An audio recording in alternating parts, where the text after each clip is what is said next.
Democratic strategist Julie Rajinski says Sanders supporters are right to be super angry. I mean, that's just, it's so crazy. Yeah. The establishment on both sides, would be quite frank with you, doing the same sort of things that have angered the American public right up to the point where this guy crushed Hillary in New Hampshire. How could they even dare do this? And she walked out with more. If all the superdelegates in New Hampshire stick with her, she'll be walking out in New Hampshire So why with more should people delegates. vote in the first place? Well, you know, look, I've long had a problem with the DNC's way of doing this because the reality is that superdelegates shouldn't have more of a say. If superdelegates wanted to run as real delegates, they should. I mean, superdelegates are not party bosses per se.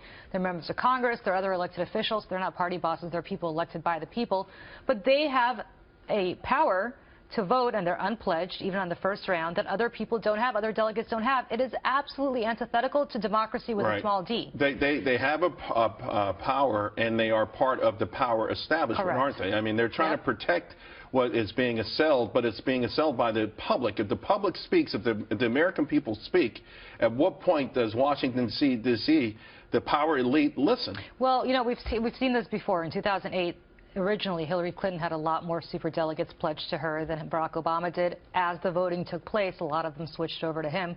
So, look, they're mostly elected officials. They all understand that they have to go with the flow. They have to go with where the voters want, because it's the same voters who are ultimately going to vote for them.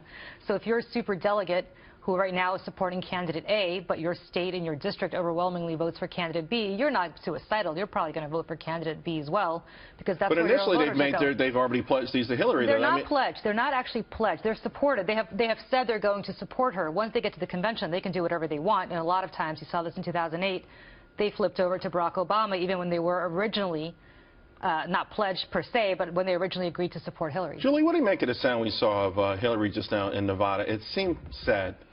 I don't think it's sad. Look, she has traditionally always said that she has her campaign beliefs. They have a firewall among minority voters, among African-American and Latino voters.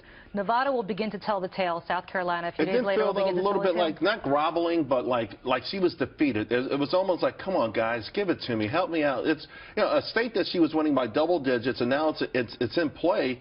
It didn't feel like she was campaigning on the notion that, hey, I would be a great president per se, but just sort of like, give me a shot. Now, listen, she's fighting for it, and I think it's ultimately good for her if she gets the nomination. I truly believe that. This was going to be a coronation, which was, you know, I've always said you cannot play in the World Series, which is the general election, if you don't show up for spring training at least.